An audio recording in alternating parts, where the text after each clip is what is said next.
Okay, guys, so today we're going to go over some weightlifting exercises that have the best sort of time cost to return and potentially the best application for strength and conditioning. So, probably today I'm going to mainly look at the jump shrug, and a few variations with and without catches. Um, so, hopefully, they're easy to teach and also have the most bang for buck from a strength and conditioning standpoint, help you communicate with other coaches, and give you a few progressions and regressions.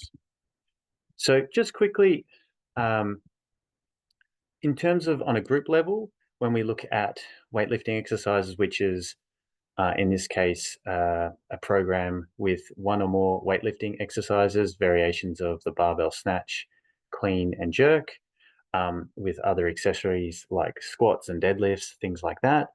When you compare that to plyometrics, sort of the body weight jumps, hops, bounds, etc., stuff with stretch shortening cycle, there's similar improvements in counter movement jump, squat jump, which is where there's a pause before you jump, so it takes out that stretch shortening cycle and change of direction. Now, today there's a variety of different phases to any of the pulls. But when we take it from the top of the knee, which you can see up here in figure one, this is the start of the transition phase. So the first pull comes off the floor to the knee. Then we've got the transition phase into the power position. And then from there, we've got our second pull, which is our most powerful position for the Olympic lifts or weightlifting.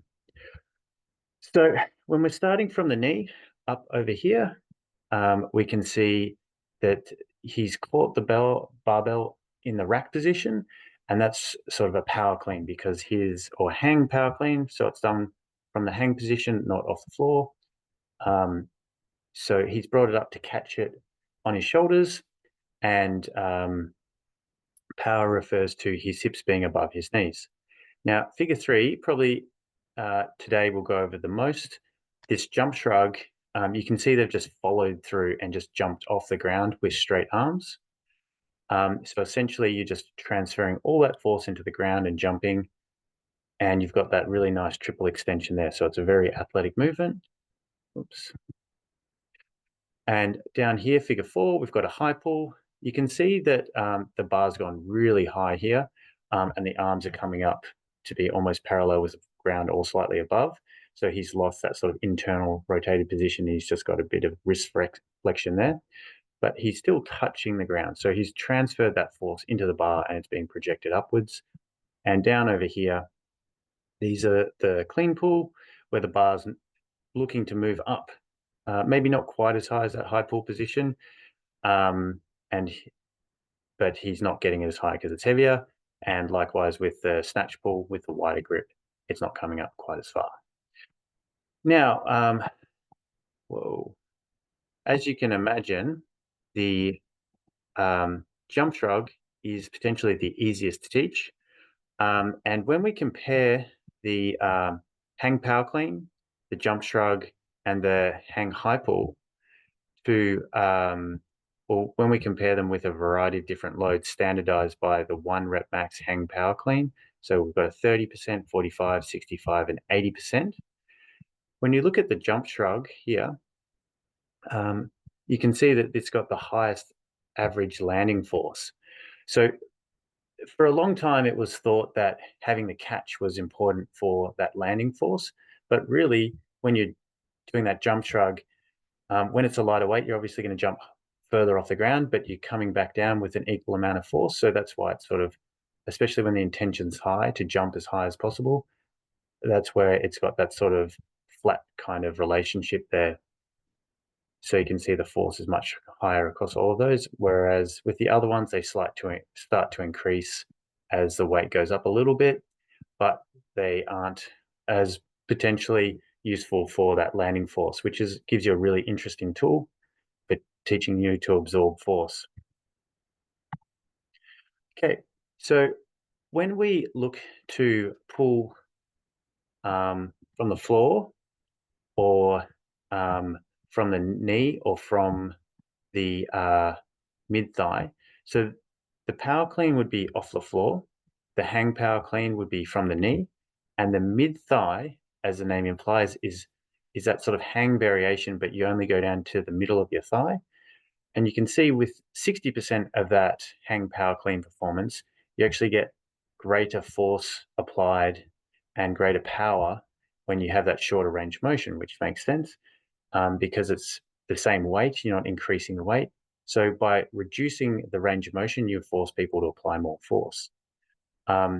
So if you wanted to reduce the force, of course, you could increase the range of motion if you don't change the weight, if you're looking to regress things. Alternatively, if you're looking to reduce the range of motion, you can increase the force there. So again, coming back to these variations again. So if we've got the jump shrug, which we can see up here with these square lines here, you can see at about 65% of your 1 rep max hang power clean produces the most force. You can see this nice athletic triple extension position. So hips extended, knees extended, ankles extended, or plantar flexed, I should say. Whereas in contrast, interestingly, the hang power clean probably has similar performance to the high pull, but slightly less based on this. It probably wouldn't be a significant difference though. And then when we look at power, which is a combination of velocity and force, or work by time, you can see that the power is much higher through this one, but it's interestingly quite high with this low weight there. Again, because the intention is to jump really high, you're going to apply as much force as you can. And typically with these counter movement jumps, you'll spend a decent amount of time on the ground with a bit of weight. So you can apply a fair bit of force. So an alternative to the jump shrug would be the trap bar jump. And in this study, they use just body mass to prescribe weight. So if we look at the first graph, which is, again, we're taking the B and C over here, we're combining them together to generate this power. And you can see at about 40% of someone's someone's body mass seems to produce the most power for the trap bar, whereas it's a bit lower for the jump shrug, but both are higher than the barbell jump squat.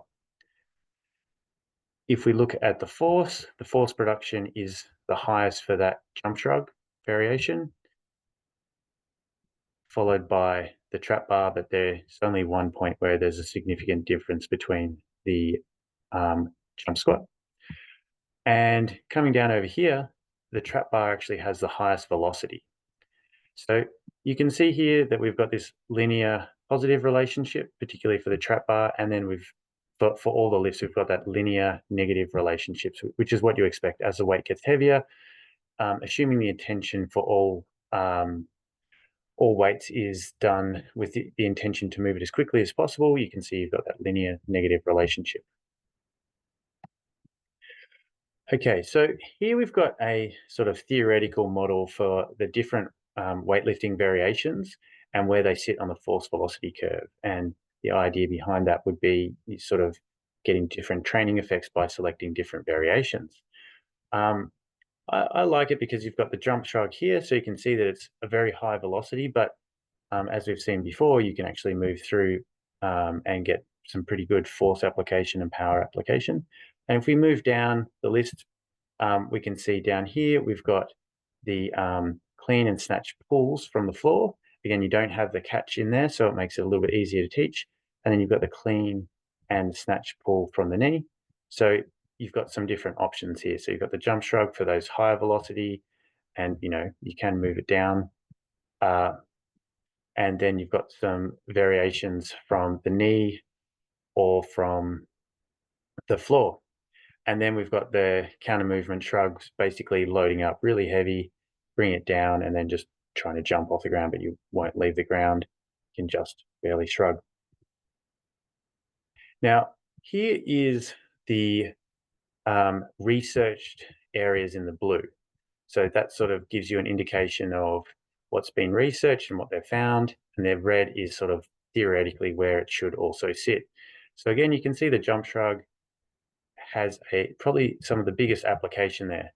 And if you're attempting a jump shrug, but you don't actually leave the ground, it pretty much turns into this one here, down here, this sort of counter movement shrug, or even a hang clean pull, a clean pull from the knee. So you've got a huge variety of application there. Now, we've sort of looked at acute stuff, um, but in long-term studies, or 10 weeks in Division 3 athletes, so when they performed Olympic lifting or weightlifting, variations just with the pulling variation, they found that there was a greater improvement, or rather, there was a small to moderate effect size improvement in the pulling group for both the counter movement jump, which is a surrogate for power, and the isometric mid thigh pull, which is our isometric strength, sort of maximum force production. So both of those groups improved. In contrast with the catch, there was a trivial to small increase with the counter movement jump. So, take that as you will. Whereas there was actually a decrease in the isometric mid thigh pull. Now, not saying that if you include a catch variation in the Olympic lifting exercises that it will result in you getting weaker, but in the context here where they were probably doing a variety of different exercises, again, they were athletes, by taking out their current squats and things like that and replacing them with just a limited amount of Olympic lifting exercises, they got a bit weaker. But I think unless you're a CrossFit athlete, weightlifting athlete, or an athlete that needs to test and needs to catch the power clean, you can sort of take away that doing these pulling variations may have the best bang for buck in terms of force production. So again, we mentioned before, for the first pull, that comes off the ground to the knee. And in the top here, we've got some blocks. So we can use that as a constraint to start the transition phase. So if we want to isolate it to the transition phase. So by starting off a block, we're taking out the stretch shortening cycle. Obviously, we can start from the top and then go back down to the knee, stand up. So you get that stretch shortening cycle. Now you can see here, he's in the power position for the clean and power position for the snatch. Now this is a really important position to achieve because we're trying to project the bar upwards. And basically, unless we're doing a pause variation, we typically want to start slower and then build speed and momentum till we get to that sort of power position where we initiate the second pull from, which is the most powerful movement in the whole weightlifting sort of exercise, or in the pulls, I should say. So after we've done the second pull, we've got the turnover and the catch or recovery. But again, want to emphasize, we want to hit that power position. So it's different from doing a Romanian deadlift or a deadlift because we have that rebending. As you can see here, the shins are vertical in from the knee, and the knees have come slightly in front of the bar. So we're getting into a slightly stronger position, potentially getting a little stretch shortening cycle across the knee and projecting the bar upwards. Now, I like to teach these variations from the top down. If you are teaching the catches, practically for most people, finding a position that they can overhead squat to the depth that you want. So if you're just looking to do a hang power snatch or power snatch, they need to be able to do a quarter squat with that overhead grip. Likewise with the barbell with the rack, you need to take it outside the shoulders and just see how low they can squat with good posture. And that can help dictate the grip there. We'll go over some stick drills to help with that turnover and catch movement. But when we're talking about the pulls, basically if someone has a good hip hinge, it's pretty simple for teaching a jump shrug. Oftentimes, if you just say, get the bar to the knee and just say jump, they will often move through those right positions and then jump. If they've done lots and lots of Romanian deadlifts, sometimes they don't follow that. They don't get into that power position. So another cue you can use is pull on your pants. So it's like you're pulling on your pants. That can again help with that transition phase. Um, we can also look at closing the triangle. So when the bar's at the knee, um, you have a triangle between your hand, well, hand and knee essentially, hip and armpit. So we close that triangle or pull on your pants. That'll get you into hopefully that second position, second pull, or power position for the second pull. And you can either jump if you're doing a jump shot, or if you're doing a high pull, you can think about pulling up your shirt. So those sort of cues or analogies can be really useful for teaching those sort of things. Anyway, I hope that helps. We can go over some more things practically just to dial it all in. Cheers.